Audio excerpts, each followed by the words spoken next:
Hi, സ്വാഗതം നാട്ടുമനിലേക്ക്. ഇന്ന് നമ്മൾ സംസാരിക്കുന്നത് സ്നേഹത്തെക്കുറിച്ചാണ്.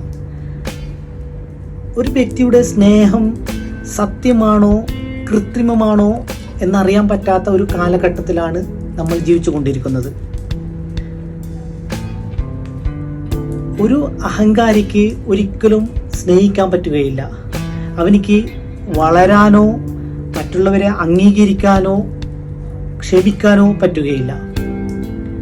ഒരാളെ നമ്മൾ സ്നേഹിക്കേണ്ടത് ആ വ്യക്തിയുടെ ജോലി നോക്കിയോ അദ്ദേഹത്തിൻ്റെ സൗന്ദര്യം നോക്കിയോ മറ്റു സമ്പത്ത് നോക്കിയോ ഒന്നുമല്ല. ആ വ്യക്തിയുടെ ഹൃദയത്തിൻ്റെ നന്മ അറിഞ്ഞിട്ടായിരിക്കണം നമ്മൾ സ്നേഹിക്കേണ്ടത്. സ്നേഹം ഉണ്ടാകുമ്പോഴാണ് കരുണ ഉണ്ടാകുന്നത്. കരുണ ഉണ്ടാകുമ്പോഴാണ് മനുഷ്യനാകുന്നത്. മനുഷ്യനായാൽ തീരുന്ന പ്രശ്നം മാത്രമാണ് നമ്മുടെ നാട്ടിൽ നിന്നുള്ളത്.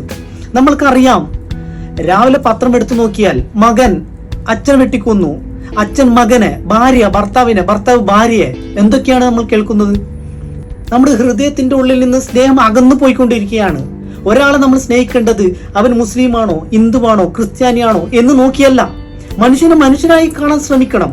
അതുകൊണ്ട് മറ്റുള്ളവരോട് നമ്മുടെ ഹൃദയത്തിൽ ഉണ്ടാകുന്ന എല്ലാ വിദ്വേഷങ്ങളും മാറ്റിവെച്ച് സ്നേഹിക്കാം. മനുഷ്യരായി നമുക്ക് സ്നേഹിക്കാം. നമ്മുടെ ഹൃദയത്തിൽ സ്നേഹത്തിന്റെ കൊട്ടാരങ്ങൾ പണിയാം.